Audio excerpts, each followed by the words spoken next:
Hi mga ka-bakers! Kumusta kayo? Ngayon naman ay gagawa tayo ng caramel choco chips loaf. Handa na ba kayo? Ang mga sangkap ay mantika 250 grams, brown sugar 350 grams, asin 1/2 teaspoon, all-purpose flour 280 grams, baking soda 1 teaspoon, baking powder 2 teaspoon, fresh milk 1 and 1/4 cup, tatlong itlog at vanilla flavor na 1 teaspoon. Lagyan na muna natin ng dusting flour ang ating molde na nilagyan muna natin ng makapal na mantika at saka nilagyan ng ating parchment paper. Gawin lamang ito hanggang sa matapos na ang paglalagay natin sa apat. At ito na nga po ang kanyang itsura. Next naman ay maglalagay na tayo ng ating brown sugar, all-purpose flour, baking powder, baking soda. Inilagay ko na rin pala ang asin kanina, kaya naman haluin na muna natin ito ng kaunti. Maglagay na tayo ng gatas, itlog, mantika, at vanilla flavor. Ngayon naman ay atin na itong haluin ng haluin hanggang sa magsama-sama na ang mga ingredients na ating inilagay dito at para matunaw na ang nilagay nating asin.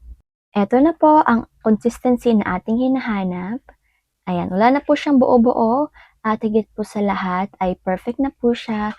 At ang ating mixing time po dito ay 2 minutes lamang hanggang po sa ma-reach na po natin ang ating consistency. Next naman po nito ay atin na po siyang ilalagay. At sa paglalagay naman po ay 400 grams po ang aming timbang dito.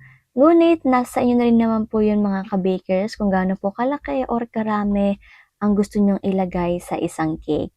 At maglalagay naman po tayo ng ating choco chips at pagkatapos po ay atin po siyang ilalagay sa gitna or sa ilalim po. Usually po sa gitna lamang po.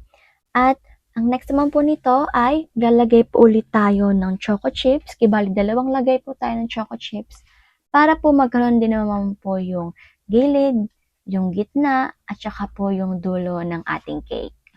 At ito na nga po at lalagyan na nga po natin to ng design or topping sa harap. Yan. Ito na po ang ating gagawin at hindi na po natin to ilalagay pa sa ilalim.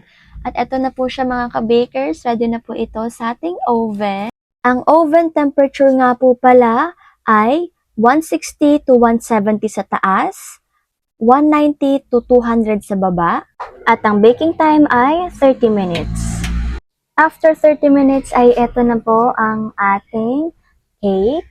Ngayon naman po ay tatanggalin na po natin ang ating parchment paper at madali lang po yung tanggalin. Eto na nga po ang ating finished product mga ka-bakers na sobrang sarap, sobrang yummy at higit sa lahat ay talaga namang mabenta. Ang ating caramel choco chips loaf na sobrang sarap, kaya naman po ano pa pong hinihintay nyo mga ka-bakers, gawin nyo na din.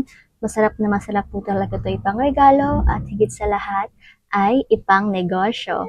Subukan niyo po ito mga ka-bakers ha? Hindi ko na nga po ito patatagalin pa at eto na po ang ating food for the soul ngayon. Isiya sa 40:31, ngunit muling lumalakas at sumisigla ang nagtitiwala kay Yahweh. Dilipad silang tulad ng mga agila. Sila'y tatakbo ngunit hindi mapapagod.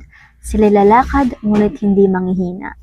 Amen mga ka-bakers, kaya lagi lamang tayong magtiwala sa Panginoon dahil kaya niyang ibalik ang mga bagay na nawala sa atin.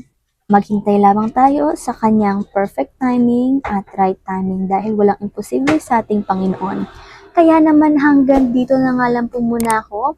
Paalam muna, take care at God bless.